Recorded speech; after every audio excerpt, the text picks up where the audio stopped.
Sveiki, šiandien kalbame apie pinigus, bet, truputį kitaip. Pamirškime skaičius ir balansus. Pažiūrėkime į juos kaip į energiją.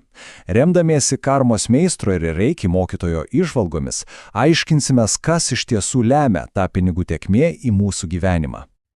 Ar kam nors tai pažįstama? Atrodo, dirbi, stengiasi, o pinigai, tiesiog kažkur stringa, ar ne? Lik plauktų pro šalį. Ir iš tiesų kyla klausimas, o kas jeigu problema yra visai ne išorėje? Galbūt raktas slypi kur kas giliau? Būtent, pasak karmos meistro ir reiki mokytojo, raktas į gausą yra ne kažkur išorėje, o mūsų pačių viduje, mūsų pasąmonėje. Taigi viskas atsiremia į vidinę būseną, į tuos giliai tūnančius įsitikinimus, kurie ir valdo visą paradą. Gerai, tad pirmas žingsnis – pakeiskime patį požiūrį. Pažiūrėkime į pinigus visiškai naujai. Ir čia prasideda pats įdomumas. Pinigai tai ne tik, popierėliai ar skaičiai banko sąskaitoje. Tai yra energijos srautas, gausos išraiška. Ir pagalvokime, šios srauto tekėjimas priklauso nuo mūsų vidinės būsenos. Karmos meistras sako, kad mes savo mintimis, savo įsitikinimais tiesioginė to žodžio prasme arba atidarome, arba uždarome vartus šiai energijai. Gerai, jeigu tai energija, kuri turėtų tekėti, tai kodėl įstringa? Kas ją blokuoja? Pažiūrėkime į tuos pasąmonės spąstus, į kuriuos dažnai patenkame. Štai ir atsakymas. Citata sako viską. Jeigu gyvenama nuolatinėme trūkumo jausme, su baime prarasti pinigus, šios mintys blokuoja pinigų energijos tiekmę. Įsivaizduokime tai kaip upę. Baime, nerimas, nuolatinis galvojimas, kad o kas jeigu prarasiu, o kas jeigu neužteks, tai yra tarsi didžiuliai akmenys, kurie užtveria tą upę. Mūsų pasąmonė tiesiog vykdo seną įrašytą programą. Pinigų trūksta, reikia bijoti. Štai puikus palyginimas. Kairėje pusėje trūkumo mąstysena.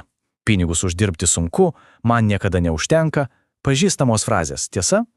O dešinėje gausos mąstysena. Visata yra gausi, visko yra pakankamai visiems. Tai du visiškai skirtingi požiūriai, kurie kuria dvi visiškai skirtingas realybės. Iš esmės, ką pasirenkame galvoti, tą ir gauname. Dažnai aišku net nesąmoningai.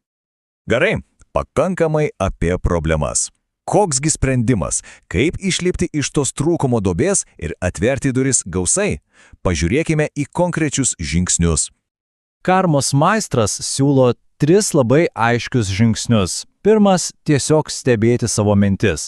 Ką iš tikrųjų galvojame apie pinigus, apie turtuolius? Ar tos mintis pozityvios? Antras žingsnis – dėkingumas. Būti dėkingam už tai, kas jau yra. Tai, žinote, iškart perjungia perspektyvą iš man trūksta į aš turiu. Ir trečia – didinti savo vertę.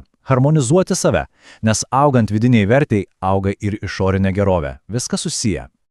Bet ar yra būdų visą tai pagreitinti? Padėti savo. Karmos meistras mini vieną labai galingą įrankį. Tai reiki. Reiki šiuo atveju veikia kaip generalinis energetinis valymas. Jis padeda išvalyti visus tuos senus blokus, nuoskaudas, įtampas, viską, kas vagia mūsų energiją. Ir kai viduje atsiranda daugiau erdvės, daugiau švaros, žmogus natūraliai tampa atviresnis naujoms galimybėms, naujoms idėjoms ir, žinoma, gausai. Ir štai, realus pavyzdys iš karmos meistro praktikos. Ateina žmogus, kuris sako, aš ariu, stengiuosi, o pinigų kaip nėra, taip nėra. Nuolatinis trūkumas. Ir kas nutiko? Po kelių reikių seansų ir aišku, dirbant su savo įsitikinimais, tas žmogus išmoko paleisti baimės. Ta nuolatinė baimė dėl darbo, dėl pinigų, ta jausma, kad tuoj viskas subirės. Įsivaizduokite, kokia įtampa nuslūgo. O rezultatas netrukus jam pasiūlė geresnį darbą ir jis pats stebėjosi, kaip viskas taiga pradėjo stotis į savo vietas. Tai tiesiog tobulai iliustruoja pagrindinę mintį, kai pasikeičia vidus, išorė priversta reaguoti. Atsiranda galimybės ten, kur anksčiau buvo tik aklina siena. Taigi, kelias į gausą yra atviras. Apibendrinkime, kokie yra svarbiausi raktai, norint juo eiti.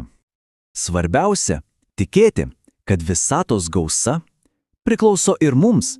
Ne kažkam kitam, o būtent mums. Suvokti, kad visata reaguoja ne į mūsų norų sąrašą, o į mūsų vidinę vibraciją. Reikia būti atviriems priimti, mylėti save ir, kas labai svarbu, išmokti duoti. Rasti savo kelią, savo saviraišką ir tapti ne prašytoju, o kūrėju kartu su visata. Ir štai čia yra esmė. Viskas prasideda nuo vidinio perprogramavimo. Kai pasąmonė perpranta šiuos principus, kai pradeda veikti gausos režimu, pinigų ir galimybių energija tiesiog natūraliai pradeda tekėti į gyvenimą.